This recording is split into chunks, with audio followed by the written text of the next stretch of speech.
pero muchos cambios, y nosotros tenemos que ser conscientes que esta ola de sacudimiento ha venido sobre el mundo entero. Con más razón todavía, tenemos que ser conscientes que como iglesia somos los primeros que tenemos que ver qué Dios quiere que salga de nuestras vidas y qué Dios quiere que sea incorporado a nuestras vidas. La Biblia enseña que el juicio comienza por la casa de Dios. Entonces, antes de pensar que esto es por causa del pecado de los que no creen, que el pecado de la humanidad, sí, todo lo que usted quiera. Pero si yo soy hijo de Dios, soy un siervo de Dios, soy un líder del reino de Dios, lo primero que tengo que chequear es que esto que está aconteciendo, una lección me quiere dar, algo tengo que aprender, algo tengo que fortalecer, porque no es que está todo mal, algo tengo que fortalecer y sin duda algo tengo que cambiar. Como iglesia de Cristo, nosotros tenemos costumbres, tenemos paradigmas, tenemos formas de pensar que las traemos de nuestra tradición desde siempre. El tema es que hay muchas de esas cosas que sirvieron para su época, pero para este tiempo necesitan ser renovadas, reinventadas. Hay algo que no cambia, son los fundamentos. Y yo estaba dando una charla a los líderes y les explicaba esto. Por ejemplo, los trenes aparecieron en el 1800. Muy bien, pero aparecieron los trenes, pero primero, ante los trenes pusieron los durmientes y luego pusieron los rieles, las vías. Bueno, lo que han cambiado son los trenes. O sea, en ese entonces máquinas de vapor, hoy tenemos máquinas eléctricas, o sea, tremendo, tremendo. Cambió todo eso, pero lo que no cambió son los fundamentos, son los principios y los valores donde esto se apoya. Se apoyó en aquel tiempo y se sigue apoyando ahora. No importa cuántas innovaciones haya, lo que va a suceder siempre va a ser eso. O sea, que los durmientes y los rieles son necesarios, son imprescindibles. Y lo mismo ocurre con nuestros principios y valores, con nuestros fundamentos de vida, nuestros fundamentos de fe. Van a cambiar muchas cosas, pero los principios y fundamentos no cambian nunca. Pero si no nos actualizamos, quedamos fuera del sistema. Y vamos a pretender que alcanzar a la gente con el mensaje de paz, con el mensaje de vida, con el mensaje de salvación, con estructuras viejas. Yo le puedo asegurar que ustedes tienen una bendición y una ventaja, todo el ministerio del pastor Néstor. Es que ellos siempre fueron avanzados en este punto.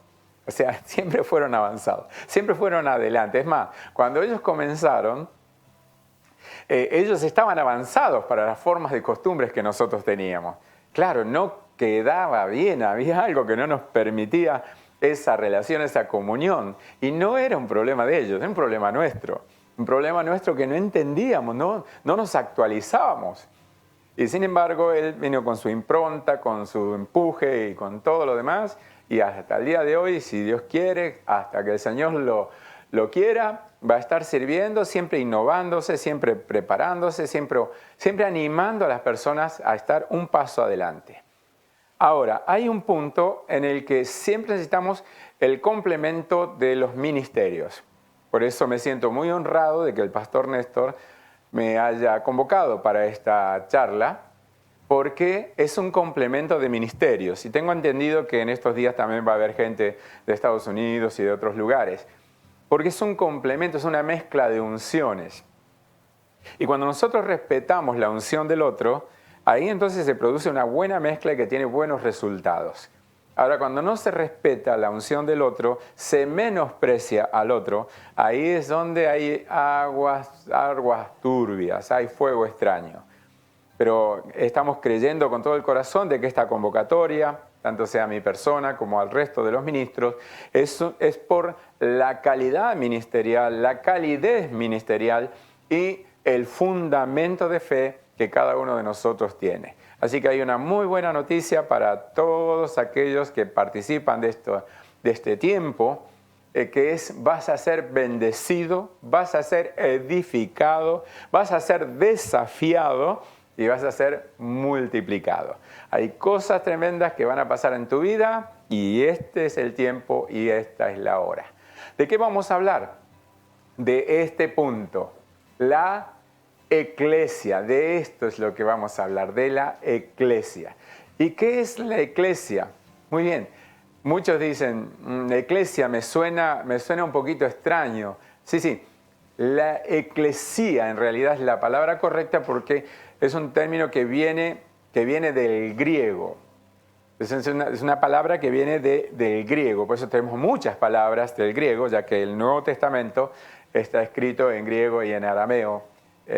Entonces, tenemos que aprender muchas de esas palabras y darles el contexto que tienen. Y hoy se va a dar cuenta de que esta no es una palabra eclesiástica. Para nosotros sí, pero en realidad no es eclesiástica. Y ahí es donde vamos a estar aprendiendo. Entonces avanzamos en Mateo 16, del 13 al 20. Vamos a ver qué nos dice la Escritura en esta palabra. Viniendo, Jesús a la región de Cesarea de Filipo, preguntó a sus discípulos diciendo, ¿quién dicen los hombres que es el Hijo del Hombre? Avanzamos, por favor. Ellos dijeron, unos, Juan el Bautista, otros, Elías, y otros, Jeremías, o alguno de los profetas.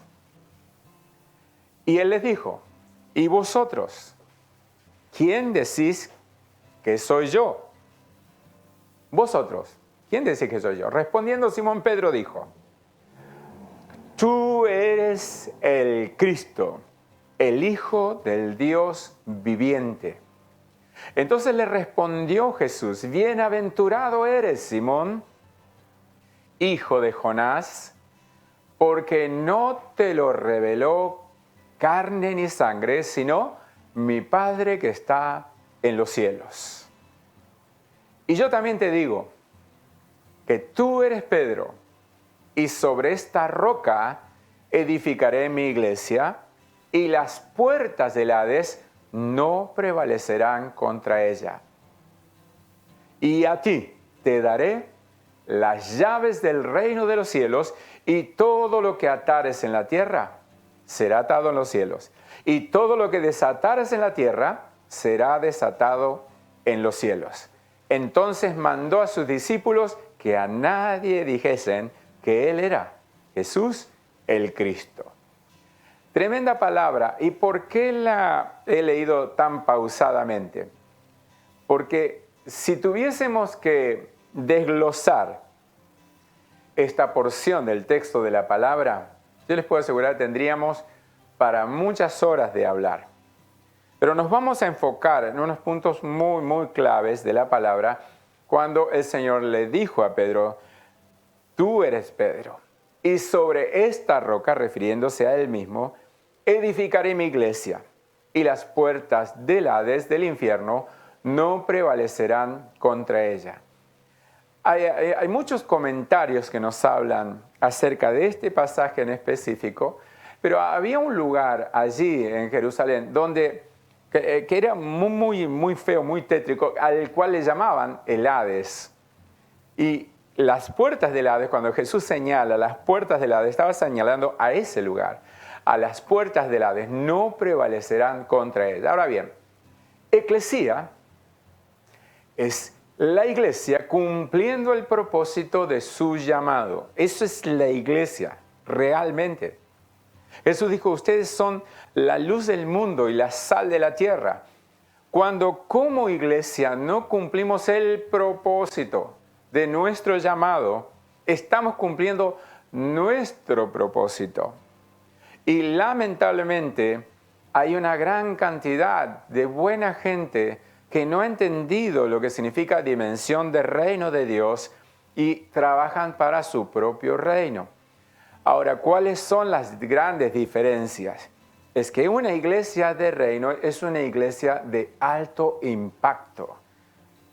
En Hechos capítulo 17, versículo 6, la Biblia dice, y estos que trastornan el mundo entero han venido también acá. ¿Quién era esa gente? Gente de reino.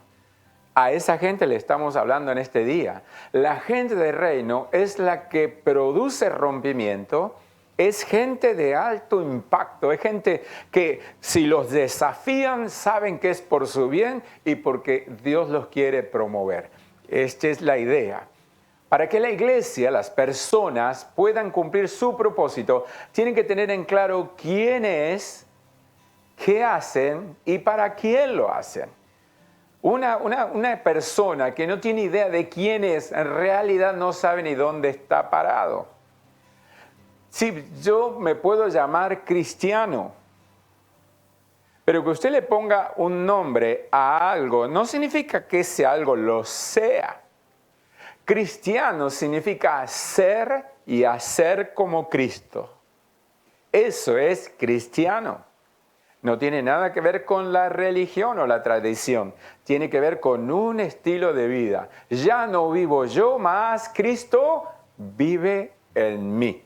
Y lo que ahora vivo en la carne, lo vivo en la fe del Hijo de Dios. Ser y hacer como Cristo.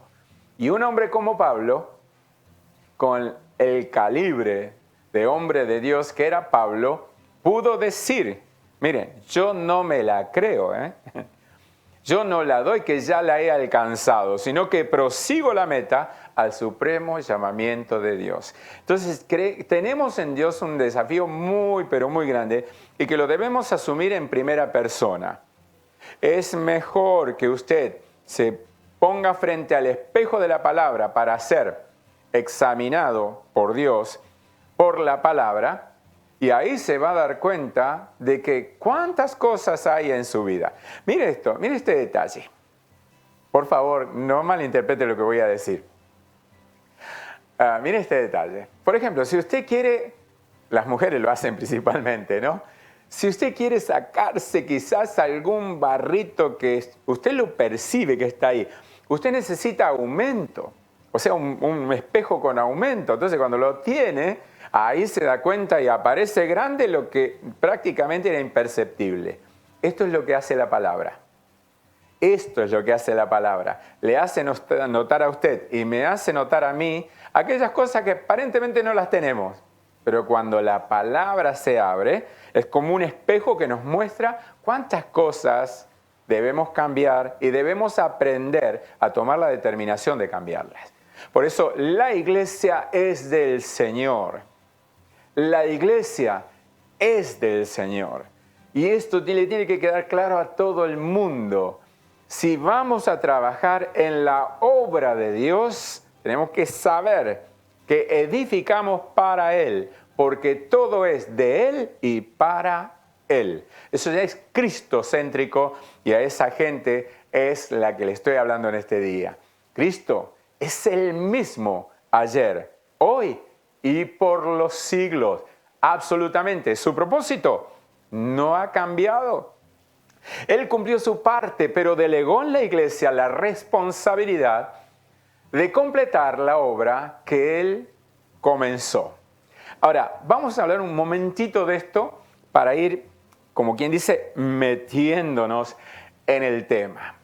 Jesús dijo, yo soy el camino, la verdad y la vida. Nadie va al Padre si no es por mí. No había camino, Él se hizo camino. Ahora, el Señor les dijo a los discípulos, reciban el Espíritu Santo. ¿Para qué? Para que ellos continuaran la obra que Él había comenzado. Es necesario que yo me vaya, porque si no me voy, el Espíritu Santo no va a venir. Y es necesario que Él venga para que ustedes, nosotros, seamos testigos. Jerusalén, Judea, Samaria y hasta lo último de la tierra. Miren, mis amados, poder servir a Dios es lo más extraordinario que nos ha podido pasar. Pero no hay servidores perfectos. Todos aprendemos en el proceso del tiempo. Porque la buena obra que Él comenzó, la perfeccionará. Entonces trate de evitar juzgar a los demás por lo que hacen para asumir que usted debe ser mejor. Pero no lo declare con palabras, muéstrelo con sus hechos. Los que trastornan el mundo Eran gente normal, gente común, pero tenían una característica en particular. Esa característica era gente llena de Dios. ¿Qué necesita el Señor en este tiempo? Ese calibre de personas, ese calibre de gente. Y yo sé que la hay, y por eso estoy soltando esta palabra, para que lo que esté bien sea fortalecido, pero lo que esté débil sea levantado. Esta es la idea de Dios. Si Jesús fuera el Señor y soberano de la tierra, sabemos que lo es, pero vamos a suponer que fuera, ¿cómo se sentiría viendo la tierra, viendo la humanidad en la condición que está en este tiempo? ¿Cómo se sentiría? Si Jesús fuera el Señor en esta ciudad, ¿cómo se sentiría? Si Jesús hoy estuviese entre nosotros, ¿qué estaría haciendo?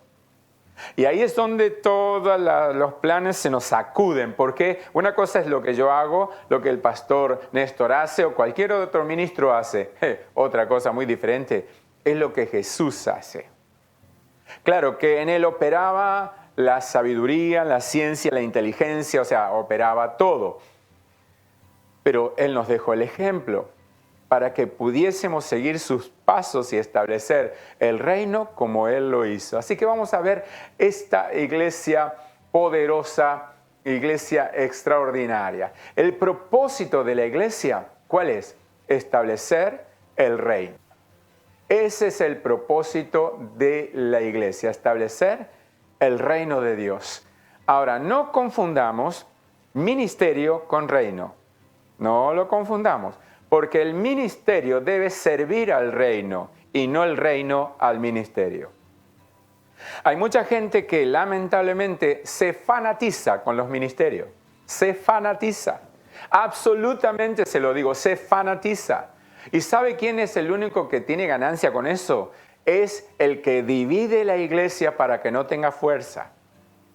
Lamentablemente, seducción, fascinación, encantamiento, espíritus que operan, ¿para qué? Para que la gente escuche media verdad y crea media verdad. Y una media verdad es una gran mentira. Por eso necesitamos saber que el propósito es esto. Jesús dijo, para esto he venido, para esto he nacido. Y cuando Él declara para esto, eso lo comenzó a hacer y lo concluyó. Para esto significa tener en claro el propósito. Y cuando hablamos de reino, hay un solo rey en el reino. Aunque muchos dicen, pero yo soy rey y sacerdote, pero nunca seremos mayor que el rey de reyes. No lo confunda. Podemos ser reyes y sacerdotes, pero dice la Biblia, y reinaremos junto con Él. O sea, Él es rey de reyes, el Señor de los señores. Quiere decir que todos nosotros podemos tener la jerarquía que quiera, pero le servimos a Él, no nos servimos de Él. Y servirle a Él es estar dispuesto a darlo todo, en todo momento, en todo tiempo y en todo lugar. Veamos esto, por favor. La posición de la iglesia, ¿cuál es? Gobierno. ¿Qué es lo que debe tener la iglesia? ¿Qué debe ser? Gobierno. Diga conmigo, gobierno. Ahora, el gobierno de la iglesia, que se entienda, es una posición de autoridad dada por Dios a la iglesia. Y no es una posición para jactarse de que uno tiene más que los demás. Todo lo contrario, cuanto más alto, más servicio. Cuanto más nos levanta el Señor, más tenemos que servir. Ahora, para el mundo espiritual de maldad, sin duda que tenemos que establecer gobierno. Dígalo, gobierno. Ponerle límites, o sea, hasta aquí llegaste y de aquí no vas a pasar. Dígale, hasta aquí llegaste y de aquí no vas a pasar. La función de la iglesia. ¿Cuál es la función de la iglesia? Influencia. Esta es la parte que nosotros debemos asumir. Nosotros podemos influir en la sociedad como sal para bien o influir en la sociedad como algo que afecta para mal a la sociedad. Por ejemplo, Un buen testimonio es influir para bien. Ahora, cuando no hay buen testimonio, ahí se influye para mal. En un trabajo, por ejemplo, usted es de influencia. En su familia es de influencia. En el gobierno es de influencia. Donde quiera que sea, usted es una persona influyente. Ahora bien, pero influyente para bien. Influir significa afectar a los demás con aquello que uno es.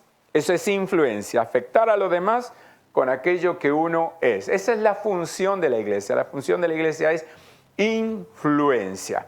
Pero hay algo más que el Señor tiene con la iglesia. No la ha dejado sin equipamiento, todo lo contrario. El equipamiento de la iglesia, ¿qué es? Autoridad, poder y dominio. Ahora, ¿de dónde sacamos esto? Desde el Génesis. Desde el Génesis. Claro, pero en el Génesis se lo dio a Adán. Y nosotros no venimos de la línea de Adán. Claro que no, porque Adán se encargó de perderlo. Pero Jesucristo de recuperarlo. ¡Ah! Jesucristo de recuperarlo y dárselo a usted y dármelo a mí. Aquí yo le doy poder contra todo poder del enemigo. Así que tenemos nosotros autoridad, poder y dominio. ¿Por qué Jesús dijo, sobre esta roca edificaré mi iglesia? ¿Por qué lo dijo? Sobre esta roca edificaré mi iglesia. Veamos un poquitito. Dice, ¿qué era la iglesia? Sobre esta roca edificaré la iglesia. Muy bien, pero ¿qué era la iglesia? Y ahí es donde quiero que tome algunos apuntes, por favor.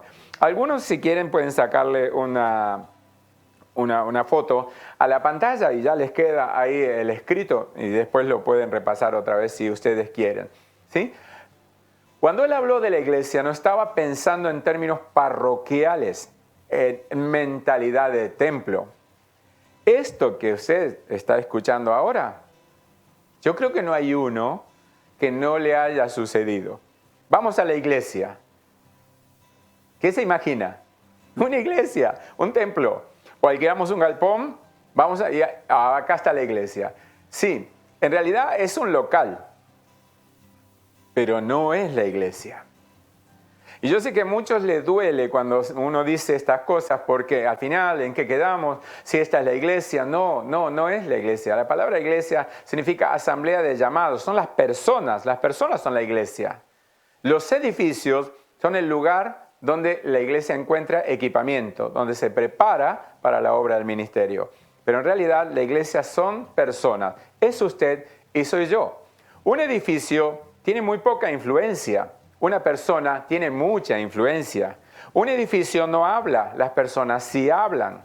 Un edificio no tiene acciones, las acciones las tienen las personas. Por eso es que Jesús puso a la iglesia como influencia. Tiene que ser de influencia. Métase esa palabra en la mente, por favor, porque donde quiera que usted esté, necesita ser influyente. Eclesía no era una palabra religiosa, bíblica o espiritual. Jesús la tomó del lenguaje de la sociedad. Sí, estaba diciendo qué es lo que iba a edificar para traer el reino. Por eso ahora vamos a ver qué significaba, qué era la eclesía, qué era la iglesia. Jesús tomó un paralelo de dos términos. Número uno, el término social. Y el número dos, el término militar. Porque si hay algo que Jesús hizo es expresar con cuestiones de la vida cotidiana las profundas verdades del reino de los cielos. Mire esto, por favor. El social lo tomó de los griegos. Y es el día de hoy que nosotros también tenemos muchas cosas tomadas de los griegos. Pero el social, lo tomó de los griegos, que es la eclesía. Y el militar lo tomó de los romanos. Por eso lo tomó en dos líneas, el social y el militar. Tengan en mente eso. Sobre esta roca edificaré mi eclesía, mi iglesia. Eclesía era la palabra que usaban los griegos para definir un cuerpo gobernante. Vea esto, por favor. La palabra ek, en griego significa fuera. Y la palabra kaleos significa llamados. ¿Cómo era el asunto? eran llamados fuera para ponerse en las puertas de la ciudad. No es como hoy que nosotros tenemos los edificios. En ese entonces, en los principios no había edificios para este asunto. Todo se hacía en las puertas de la ciudad. En la puerta de la ciudad estaba la educación, estaba la justicia y estaba el comercio. Y también estaban los sacerdotes. O sea, estas 4 cosas había en las puertas de la ciudad. Por eso siempre las puertas son importantes. Y tenemos en Apocalipsis que nos habla de las 12 puertas, etc. Ahora vamos a seguir hablando de la eclesía. ¿Qué hacían ahí en las puertas? Se reunían con niveles de gobierno para definir los asuntos de la ciudad. Tenga en mente de ser el protagonista de lo que estoy diciendo para ver qué mentalidad de equipo usted tiene. Porque esto no lo hacía una sola persona. Por eso el Señor los llama iglesia, que significa asamblea de llamados, porque la obra de Dios, mi amado, mi amada, no la hace una sola persona. La responsabilidad la tiene la iglesia. ¿Y qué hacían ahí? Se reunían para tratar los asuntos de la ciudad y manejaban las polis. De ahí sale la palabra política, la palabra poblaciones, de las polis. Vea un poquito más, por favor. Diseñaban la política, el gobierno de la ciudad. Ahí en ese lugar, ahí lo hacían.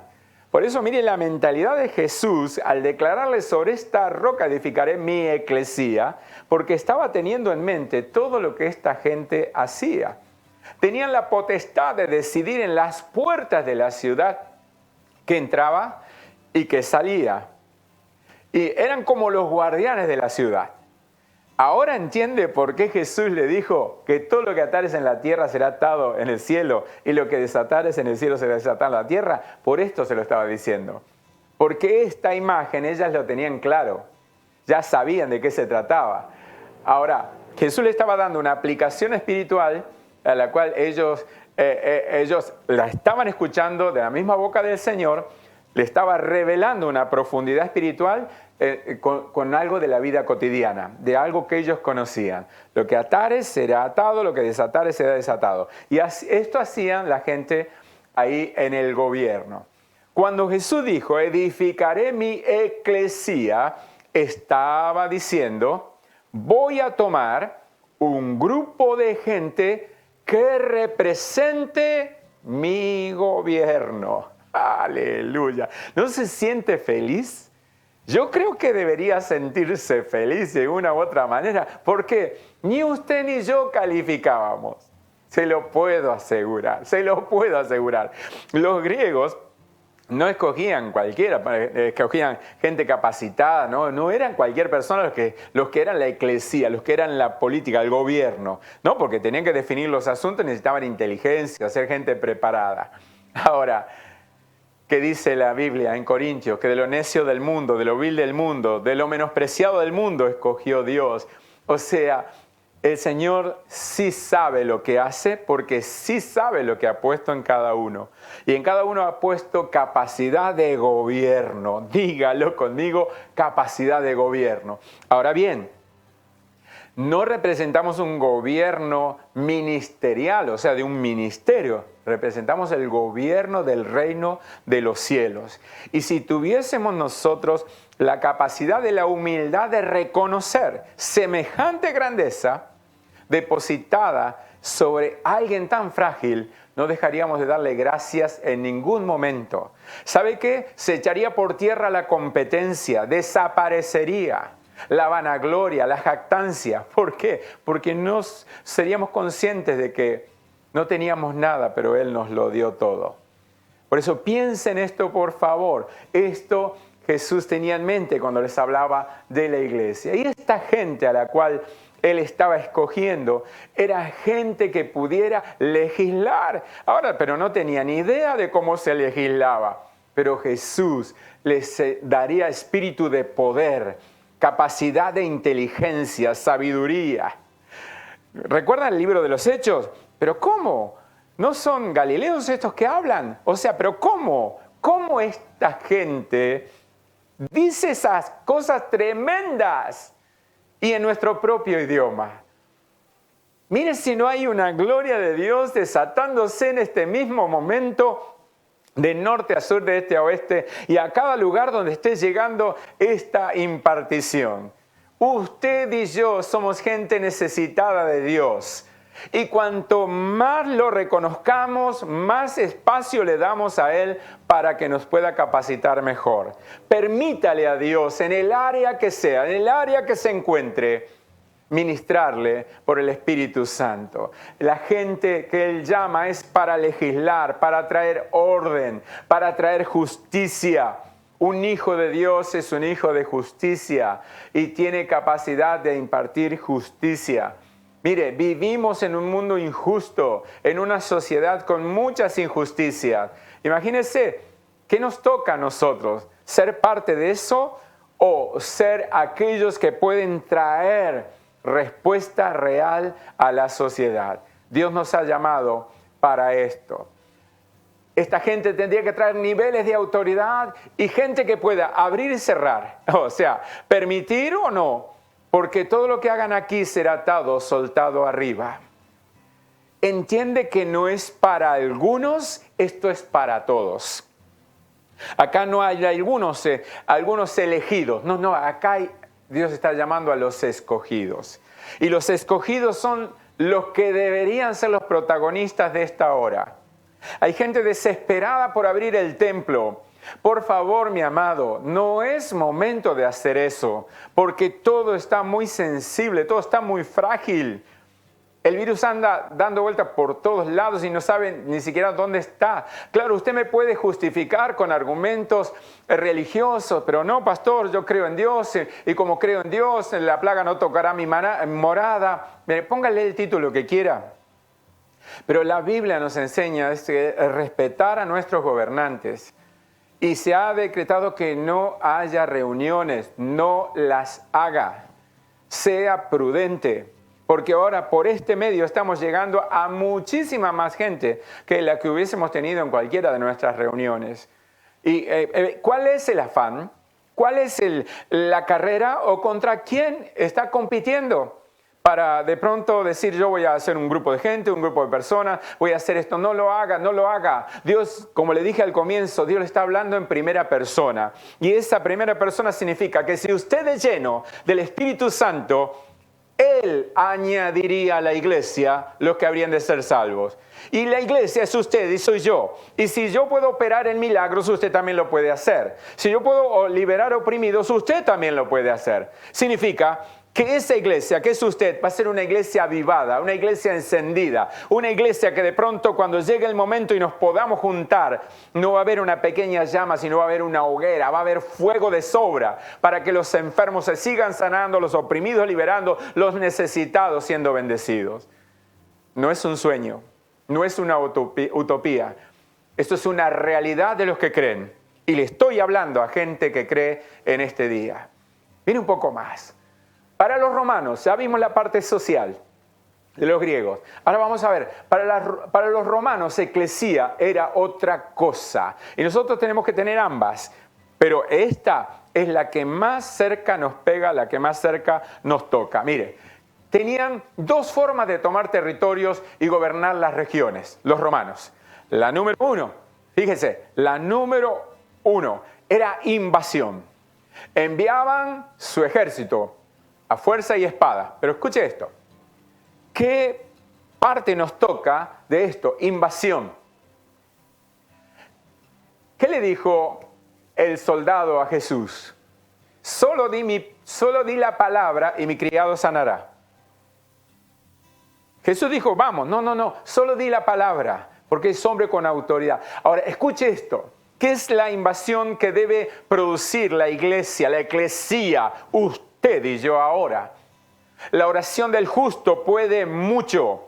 En vez de estar orando por sus necesidades, comience a orar por las necesidades de la sociedad, la necesidad del gobierno, la necesidad de la intervención divina para que el virus sea erradicado, la necesidad de que el Señor active sabiduría, inteligencia y esa vacuna aparezca de una buena vez. La necesidad de que todo espíritu ladrón, devorador, depredador quede anulado. O sea, esa necesidad, invasiones, invadir el territorio del enemigo. Recuerda el coro que cantábamos hace un tiempo: al campo del diablo entré a tomar lo que de mí quitó. ¿Recuerdas eso? Bueno, ahí está, invasión. Y si como iglesia, no ministerio, iglesia, estuviésemos de acuerdo para que caiga el reino de las tinieblas, no se da una idea, estrago espiritual que puede llegar a acontecer y cómo los cielos que pueden estar cerrados sobre la vida de muchos se van a abrir. Esa es la eclesía. No alguien que piensa en sí mismo, sino alguien que está impactando una ciudad. Cuando el pastor Omar decía, hace más de 20 y pico de años, 25 años, yo soy el pastor de la ciudad. Claro, aquellos que no estábamos ni cerca, decían, este es un orgulloso y qué sé yo cuántas cosas. No estaba equivocado. No estaba equivocado. ¿Por qué no estaba equivocado? Porque yo soy el pastor de la ciudad. Usted es el pastor de la ciudad. Claro que si no lo declara, nadie se va a enterar que usted está preocupado por la ciudad. Nadie se va a enterar que usted está preocupado por la sociedad en su conjunto. Así que si usted lo hace, yo lo hago y el otro lo hace, así que significa que Dios tiene muchos pastores en la ciudad, pero un solo príncipe de los pastores. Eso es lo que tenemos que entender como iglesia. La invasión era representando a un solo imperio, el imperio romano. No varios, no uno solo. Se jugaban por uno solo. ¿Y qué debemos hacer nosotros como iglesia? Exactamente lo mismo. Jugarnos por el reino de los cielos. Así que la primera manera es, y la segunda era la estrategia. Y aquí es donde va a ver cómo se da cuenta que usted, iglesia, y yo, eclesía, podemos cumplir un propósito similar. ¿Qué hacían? Enviaban la eclesía. Era gente que el imperio secretamente seleccionaba. Porque esto es lo hermoso, esto es lo maravilloso, esto es lo que trato de muchas maneras que nuestros líderes interpreten. No te sirve de nada que un ministro te promocione y te diga a partir de hoy, este es pastor y este ministro, este profeta. No te sirve de nada. Lo que sí te sirve es que el Espíritu Santo te tome como lo tomó a David, lo ungió con poder para matar oso, león y después al gigante, y Dios se encargó de promocionarlo y envió al profeta para ungirlo. Esa es nuestra tarea. Pero claro, siempre estamos esperando la foto, el video, donde la gente pueda ver cuántos tenés en Facebook, cuántos no. No, olvídese de eso. La eclesía representa un reino y al rey de ese reino. Y ese es Jesucristo. Ahora, ¿qué hacía esta gente? Los reclutaban para darle un cambio de mentalidad. ¿Qué es lo que más nos cuesta? Es cambiar la manera de pensar, bendito sea Dios. Y esta pandemia, esta cuarentena, lo que ha sacudido son esos cimientos, la manera de pensar, viejas tradiciones. Y no estoy maldiciendo eso para nada, estoy diciendo que cumplió su ciclo y entramos en una nueva temporada. Así que los reclutaban para darle un cambio de mentalidad. Debían asumir mentalidad de gobierno. ¿Qué otra cosa? Mentalidad de propósito. No habían sido llamados para llamarse congregantes, sino soldados. A través de esta gente, Roma extendería su dominio. Pero no eran enviados sin antes haber sido transformados. ¿Entendemos esa parte? Hay muchísima buena gente, pero recién ha comenzado el proceso de transformación en su vida y no tienen suficiente capacidad porque la transformación todavía no se concretó. Tienen un pie adentro y un pie afuera.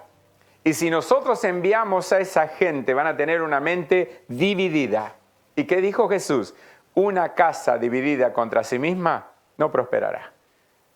Así que nuestro problema no es no tener gente, y que la gente sea mala. No, nosotros tenemos gente, pero que debe ser transformada.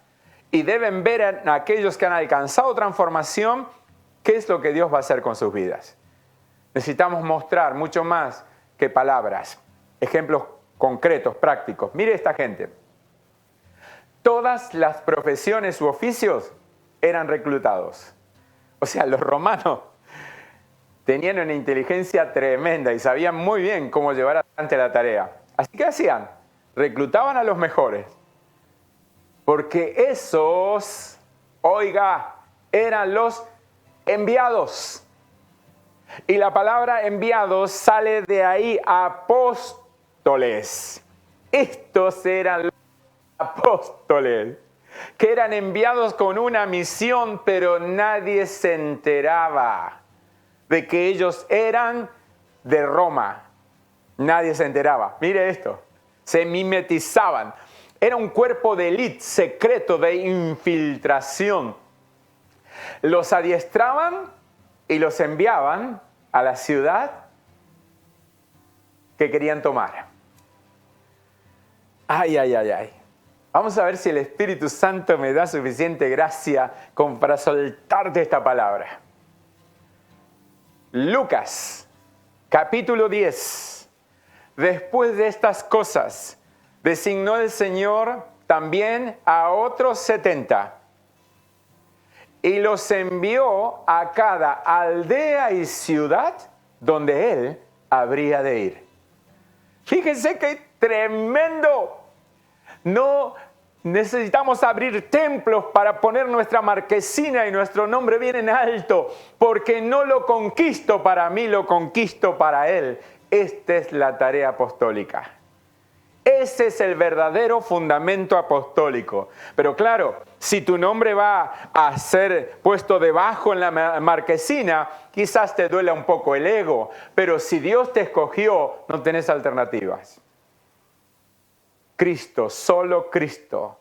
Cristo salva, Cristo sana, Cristo libera, solo Cristo, solo Cristo.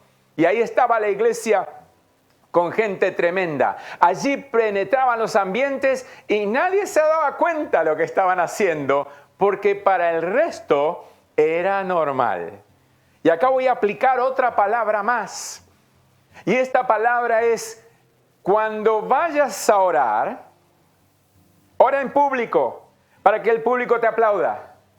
No dijo eso el Señor. No dijo eso. Cuando vayas a orar, ora en secreto, para que tu Padre que ve en lo secreto te recompense en público. Pero los fariseos amaban orar en las plazas, en las calles y aplausos. La iglesia de Cristo es potente cuando ora en secreto, porque Dios se encarga de exaltarla en público. Y le estoy hablando a gente intercesora que quizás se vio disminuido, debilitado, o como que nadie le ha prestado atención y han dejado la intercesión por el hecho de que dejaron de hacerlo en el templo. No, tu intercesión no tiene que ver con un templo, tiene que ver con la presencia. Vive Jehová en cuya presencia estoy. Esta gente se infiltraba. Tenían algo distinto, pero la gente no se daba cuenta porque actuaban igual que los demás, pero ellos estaban ahí con una misión. Si creer al Evangelio es para convertirnos en evangélicos, estamos mal, muy mal. Porque creer en el Evangelio es para creer en Cristo y tener una nueva vida en Cristo. Por consecuencia, practicamos el Evangelio. Y esa es la evidencia de dónde estamos establecidos. Ahora, vamos un poquito más allá, porque entiendo que el pastor lo ha citado para algo muy especial, que era esta impartición. No estaban para hacerse famosos los que habían sido escogidos, sino para establecer la eclesía. Luego se reunían en secreto y evaluaban. Mi amado hermano, cuando el director técnico de un equipo quiere realmente ganar los partidos, no agarra el megáfono y le habla en plena cancha a los jugadores que tienen que hacer esto, aquello, el otro. lo hacen en secreto. Luego se manejan con la mirada. Se miran y ponen por obra lo que en secreto charlaron. Como iglesia de Cristo, muchas veces le hemos entregado en bandeja al reino de las tinieblas los planes que teníamos. Porque vamos a hacer esto, aquello y el otro, lo vamos a hacer de esta manera y de la otra manera, abiertamente, públicamente. Y hay cosas que deben ser públicas, pero las mayores son secretas, porque Dios está en su secreto. Mire lo que le dijo el Señor a Jeremías. ¡Wow! Mire lo que le dice el Señor. Si hubieras estado en mis secretos, yo te hubiera hecho oír mis palabras. Si hubieras estado en mi secreto. ¡Wow! Vamos un poquito más. Cuando llegaba el tiempo, daban la señal a Roma y ellos enviaban a su ejército. Así que toda la preparación había sido hecha en silencio, pero no indefinidamente. No. Tenían un tiempo muy prudencial, porque la gente tenía que comenzar a reconocerlos como parte de la ciudadanía, o sea, parte del sistema. Pero ellos sabían que estaban ahí con un propósito. ¿Y qué sucedía? Cuando llegaba el tiempo, decían: Roma, la gente está lista, así que venga el ejército. Y ahí enviaban a las legiones. Al llegar, los soldados le decían a los hombres de la ciudad: ríndanse. Y la gente de la ciudad se burlaba porque creían que ellos podían pelear. Porque al haber tanta gente en la ciudad, dice que alcanza para defendernos. No se daban cuenta de lo que estaba aconteciendo. ¿Qué era esto que acontecía? Cuando querían reaccionar, ordenar a su gente que defienda la ciudad, ¿qué hacía? La eclesía se manifestaba y les decían: no van. ¿Por qué no vamos? Porque yo soy de la eclesía de Roma. O sea que ahí se daban cuenta la infiltración que habían tenido sin darse cuenta, porque lo habían hecho muy bien. Ninguno se jactaba de lo que lograba, porque no era para él, era para el conjunto. Él sabía que lo que había logrado no era otra cosa que una pantalla, simplemente eso, y jamás se le hubiera ocurrido tomar gloria para sí, porque era para que la eclesía viera que se estaba avanzando. Lamentablemente y tristemente, tenemos una mentalidad de ministerio tremenda y solo pensamos, en su gran mayoría, en nuestro ministerio. ¡Ay de mí! Mi ministerio, porque es lo que Dios me dio. Sí, pero acordate, no vas a conquistar la ciudad vos solo. Nadie se come un camello en una cena, o un elefante en una cena. Va a tener que cortarlo y comerlo a pedacitos. O sea, nadie. La ciudad, el Señor se la entregó a la iglesia. Y si como iglesia nos hacemos cargo, esta ciudad será llamada ciudad de Dios. Pero mientras como iglesia no entendamos qué significa eclesía y cómo debe funcionar, seguiremos trabajando en nuestro ministerio. Por eso doy gracias al pastor Néstor, que nos da esta oportunidad de poder llegar a hermanos de distintos lugares. Pero no para aprovecharme de la oportunidad, sino para mostrar, cuando hay un corazón para el reino, lo que ocurre, lo que sucede. Podemos complementarnos sin competir. Todo lo contrario, nos complementamos porque nos necesitamos. ¿Qué más sucede cuando la iglesia manifestaba? Claro, nadie peleaba. Entonces conquistaban la ciudad sin derramar sangre. De esta manera tomaban la ciudad rápidamente porque la eclesía había hecho su trabajo. La pregunta que debo hacerme es: ¿realmente tiene sentido orar, Señor, venga a tu reino, y estar clamando porque me entregas la ciudad y que esa ciudad caiga rendida a tus pies? Sí, esa es una parte, pero no es el todo. Me diría mi amigo el pastor Roy Nájera: oración sin acción es ilusión. No es posible. Necesitamos oración y lo vamos a hacer todo el tiempo, todos los días, toda la vida. Pero necesitamos la acción, pero no una acción no distorsionada, descolocada, sino una acción combinada, donde todos los frentes se unen con un mismo propósito: establecer el reino. Establecer el reino. Y les suelto una palabra a los ministros o pastores que quizás están debilitados porque sus finanzas también se debilitaron y se sienten muy presionados. Dios da semilla al que siembra y pan al que come. Si sos parte de los que trabajan para el reino de Dios, yo no conozco al Rey de Reyes haciendo caso omiso a las necesidades de los que le sirven. Si alguno me sirve, sígame. Donde yo estuviere, allí estará mi servidor. Cuando servimos a Cristo, de la nada, Dios lo hace todo. Unos pocos peces y panes alcanzan para multiplicar. Mi amado, este es uno de los llamados de atención para los que de pronto no hacemos las cosas por malo, sino a veces porque creemos que es la forma de hacerlo. Y ahora Dios me está mostrando quizás algo que deba poner a evaluación para ajustar lo que está flojo y fortalecer lo que esté firme. Yo creo que Dios en este tiempo le está enviando a sus hijos, a sus escogidos, los cuervos. Porque el arroyo se ha secado en muchos lugares. Pero en ese lugar Dios dice: te mando pan y carne. Los cuervos. ¿Y quiénes son? Personas que no tenemos ni idea de dónde o cómo. Pero ahí están. Te vienen a servir. Y vos no te das cuenta por qué lo hacen. Y lo hacen no porque te conocen. Lo hacen porque han recibido una orden del que te conoce. Y el que te conoce es el Señor. Mire esto, qué tremendo. ¿Qué unía a esta gente para lograr sus objetivos? El mismo espíritu y el mismo propósito. Haya pues en ustedes, Filipenses 2, el mismo sentir que hubo en Cristo.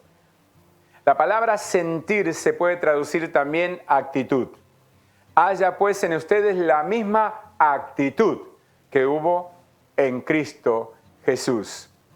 Con esto en mente Jesús dijo: edificaré mi iglesia. ¿Recuerdan al comienzo que dijimos, si Jesús fuera el Señor de la ciudad, ¿cómo se sentiría? ¿Recuerdan que lo dijimos? Con esto en mente Jesús dijo, ¿con qué? Con la eclesía funcionando en las puertas, la eclesía funcionando en la política, funcionando en la empresa, funcionando en los negocios, la eclesía en todos lados, en todos lados. Él no estaba pensando en lugares de culto, ni en reuniones evangélicas, ni en edificar templos. No estaba pensando en eso, él estaba pensando y viéndote y viéndome. Por eso creo que de pronto dice, se acabó. Y en un plumazo se tuvieron que cerrar todos los templos. ¿Y qué tuvimos que hacer? Lo que siempre Dios quiso que hiciéramos, salir afuera. Nos sacó afuera. Y nos dio estas herramientas para que podamos llegar a multitudes. Con el mismo mensaje que teníamos adentro, nada más que ahora lo podemos compartir afuera. El mismo propósito, porque esta es la hora de la eclesía, esta es la hora. Por eso el tema que escogí para poder charlar era este, cuando el pastor me dijo, era este, porque la eclesía hoy más que nunca debe estar donde Dios la necesita y no donde ella quiere. Él estaba pensando en gente de gobierno, que pudiera penetrar los sistemas. Necesitamos gente capaz en la tecnología. Necesitamos gente capaz en la política, pero que se entienda, por favor. Si vas a hacer política, tenés que tener autoridad sobre tu cabeza y la unción para trabajar en eso. Tenés que estar preparado. La buena intención no alcanza, porque la política es un sistema. Y para penetrar ese sistema tiene que ser hecho con un sistema mayor, con algo mayor, con algo más fuerte. Por eso Roma conquistaba, porque era un imperio poderosísimo. Y la iglesia debe tener la misma línea y mucho más fuerte todavía, porque nuestro nuestro reino es invencible e imparable. Esta gente tenía que estar ahí. Gente que no viviera por sus intereses, sino para representar al rey. ¿Recuerdan? Hasta que toda la eclesía no hubiese tomado los lugares que se les había asignado, no llamaban a Roma para venir a conquistar. Yo creo que Dios en este tiempo ha movido sus piezas de una manera maravillosa y mucha gente de reino ha intercedido más que antes, se ha metido en Dios más que antes y tiene más revelación y más ciencia que nunca, porque debemos representar al Rey. Gente que en su carrera o profesión pudiera tener elemento de gobierno. Hay mentalidades que lamentablemente no acompañan la fe de mucha gente y es la mentalidad de sentirse menos que los demás. Y no es así. Tenemos una capacidad impresionante y no tenemos que sentirnos inferiores a nadie y ni mejores que nadie. Vamos a hacer lo que Dios quiere que seamos. Usted y yo, no le quepa la menor duda. La iglesia tiene que ser el elemento de penetración de los sistemas para representar al reino de Dios y no a un ministerio. Claro, un ministerio te respalda y eso está bueno, pero tu temor debe ser al Rey de Reyes y el respeto y honra al ministerio. Pero tu temor debe ser al Señor. Así que cuando vas a hablar en el nombre de Jesús y no en tu propio nombre. Entonces te vas a dar cuenta cómo Dios va a hacer fluir la unción de una manera increíble en tu vida, sin duda. Hemos aprendido mal. En muchos casos hemos desarrollado mentalidad de culto y no de gobierno. Muchos casos. Mentalidad de colonos y no de pioneros. En muchos casos. A mí me costó más de 23 años romper esa mentalidad, se lo puedo asegurar. Por eso he escrito un libro que se llama Claves para el Fracaso. Porque si hay muchos que tienen claves para el éxito, éxito en 10 lecciones, 10 pasos para el éxito. Y cuando Dios me da la orden de escribir un libro, me dice, tenés que escribir sobre los fracasos. Yo digo, no tenés un tema mejor, y no es el tema que te doy.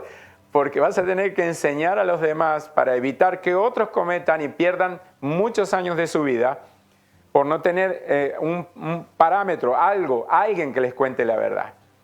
Y lo maravilloso de esto es que ese libro está traducido al francés, al inglés y al portugués. Y ha bendecido muchos pastores en muchas partes del mundo. Y no se da una idea qué alegría es para mí, un simple y humilde servidor que haya tenido la capacidad de poder escribir un libro. Pero no cuento grandes cosas, simplemente estoy contando cómo se fracasa exitosamente. Yo le he privado a mis hijos, a mi esposa, a mi familia, de muchas cosas por ignorancia. Y por eso se lo declaro, no se la crea. Pídale a Dios revelaciones y se va a dar cuenta si usted es un llamado o un bien intencionado. Pídale revelación a Dios y sea humilde. Sométanse, dice, bajo la poderosa mano del Señor y Él los exaltará cuando fuere tiempo. Hay gente que se la cree y esa gente no le hace bien al reino. No le hace bien, hermano, porque la eclesía trabaja en silencio, penetra los sistemas y da a conocer el reino cuando llegue el momento de darlo a conocer. Estamos terminando.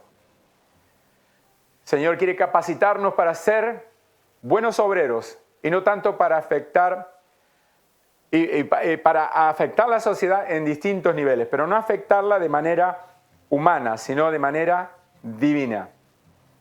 La visión a corto plazo nos seguirá llevando a producir más de lo mismo. Y esta visión no es corto plazo. Pero Cristo viene pronto, fantástico. Yo también lo creo, yo también lo predico y yo también lo espero. Pero ¿sabe qué dice el Señor? Espéralo como que ya viene, pero trabaja como si tardara mucho. Así que podemos proyectarnos tranquilamente. Necesitamos recuperar la esencia del propósito eterno y actuar en consecuencia. Los tiempos cambian, pero el propósito no cambia. Dios necesita a la iglesia en el lugar en el que fue fundada. ¿Cuál es? La roca. La roca. La sal en el salero es un adorno, pero en la comida cumple su propósito. La luz debajo de la almohada está fuera de lugar, pero en lo alto alumbra a todos. En este tiempo Dios le está dando a la iglesia de la ciudad la oportunidad de cumplir su propósito más allá de las cuatro paredes, en este tiempo. Si penetramos los sistemas, Dios nos dará las estrategias para establecer allí su reino. ¿Por qué? Porque somos la iglesia. No es un problema que Dios lo haga. La decisión de hacerlo está en nosotros. Entonces podemos declarar con autoridad esta palabra: somos cabeza y no cola. Estamos arriba y no debajo. Así que vamos a orar. Vamos a orar en este momento porque somos la iglesia. Diga: yo soy la iglesia y voy a cumplir el propósito por lo cual Dios me ha llamado. Sé que para muchos ha sido un poco molesto quizás escuchar lo que escuchó, pero para otros ha sido herramientas que le van a ayudar a servir mejor. Y no le he dado esta palabra para enriquecer un ministerio, sino para enriquecer la vida de los habitantes del reino. Por consecuencia, el ministerio. Padre, en el nombre de Jesús, me has dado el honor de soltar tu palabra a toda esta maravillosa gente que la ha oído. Sé que para muchos, Señor, es nuevo, para otros quizás molesto, y para otros quizás una herramienta que estaban anhelando, necesitando. Sea para el que fuere. El Espíritu le dará conforme a la medida de fe de cada uno. Y yo te pido que los actives en el propósito eterno. Que cada uno en el lugar que esté, sea aquí en esta ciudad o en el país o fuera de este país, en otros países, Señor, donde quiera que llegue esta impartición, active la iglesia para el cumplimiento del propósito. Yo bendigo a los ministros, bendigo a los pastores, los cuales somos primeros responsables de aplicar el reino de Dios en nuestra vida, experimentarlo, proclamarlo y establecerlo. A los ministros, Señor, que han dudado de que en este tiempo de necesidad tu presencia no la sienten como en otros tiempos. Señor, que ellos puedan ver que no los has dejado y no los has desamparado. Quizás su preocupación haya sido el lugar donde estaban, el templo que estaban edificando. Quizás no se dieron cuenta que eso era lo secundario, no lo primario. Pero ahora le estás poniendo el orden de valores en su lugar y les estás diciendo que tú los llamaste, tú los vas a fortalecer, tú los vas a ungir y los vas a enviar como envías a la iglesia. Y sobre esta roca, la iglesia de Cristo resplandecerá en todo momento y en todo tiempo para la gloria de Dios. Amén. Dios les bendiga.